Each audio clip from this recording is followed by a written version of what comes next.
I don't think a lot of people in St. Louis understand that. No, that's a good point. Can you explain what that is and why it is bigger? So you're talking about right now about 3,200 St. Louis employees, well-paid St. Louis employees. I think their average pay at the MGA is $83,000, and right now all of those people are paying, St. Louis earnings tax, which helps pay for our police department and fire department and everything else in the city.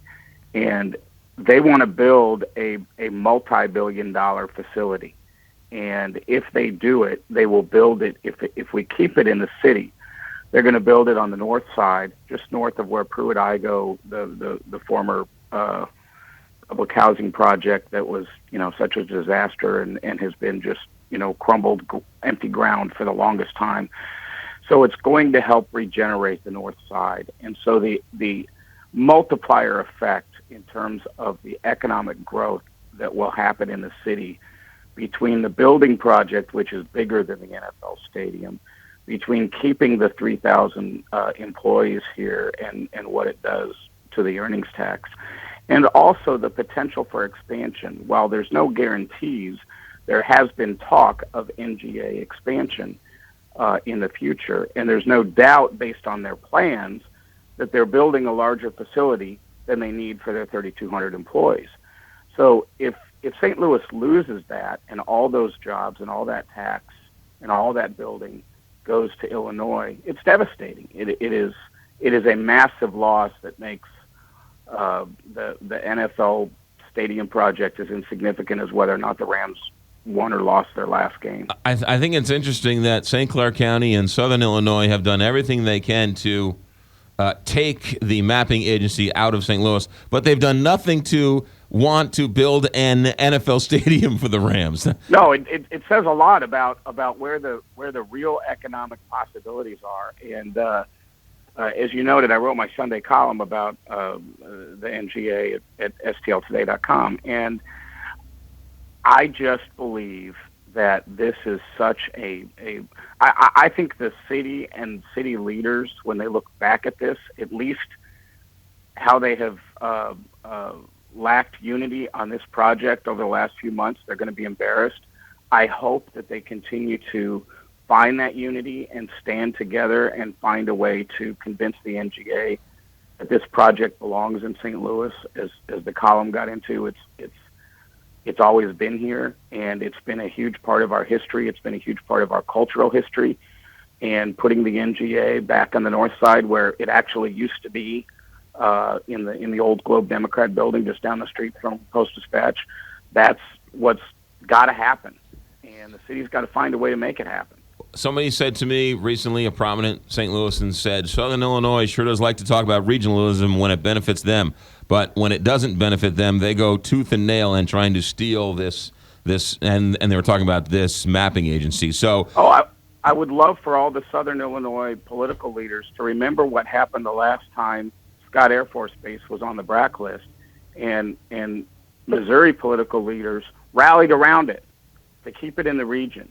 And that's been the unspoken rule, unwritten rule, I guess, we'll use an old baseball term, unwritten rule in economic development in this region amongst key leaders for the last several years. And that is that if there's a big regional project that exists somewhere else that the region's going to go get, then we're all going to go together as a region and we're going to go get it. And if it ends up in Illinois, or it ends up on the Missouri side, or it ends up in St. Charles, or it ends up in South County, then that's fine. Then we go get those jobs and we bring them here, and the best place wins.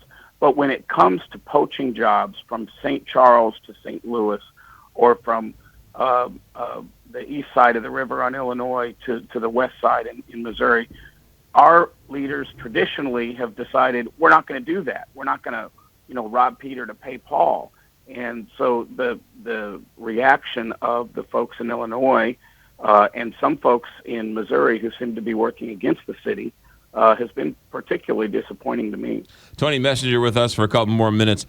Has the mayor and the governor done everything they need to be done, and the aldermen? Have they done more for the football stadium than for the mapping agency, or I don't want to pile on here, but from where you sit, it seems like they've worked harder to get this stadium deal than the mapping agency.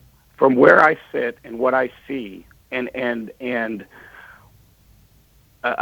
media is part of this, but there's no doubt that there has been more effort and more emotion and more PR effort for sure put into the stadium, and I think that's a mistake. If you ask Mayor Slay will tell you that the NGA is his top priority, more than the stadium, more than anything else.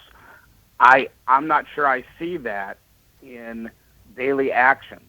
I know they still don't have all the land, and there's, that's a big deal. They have to be able to say to the NGA, we have all the land. I think part of the problem is so many people have got caught up in this idea of beating up Paul McKee, the developer. If Paul McKee, the developer, hadn't put the North Side together, NGA wouldn't be a possibility in the city. We would have already lost Illinois. And so we've spent a lot of time and money and effort in some parts of the media and in the business community trying to beat up this one developer who created the opportunity for the NGA to go there. And here's the reality, whether you like developers or not, and I've written a lot of critical things about developers over my years as a columnist and a writer. If Paul McKee doesn't succeed, St. Louis loses, because we have to have success in the North Side. And so this really needs to be an all-hands-on-deck kind of thing to get the NGA to stay in the city.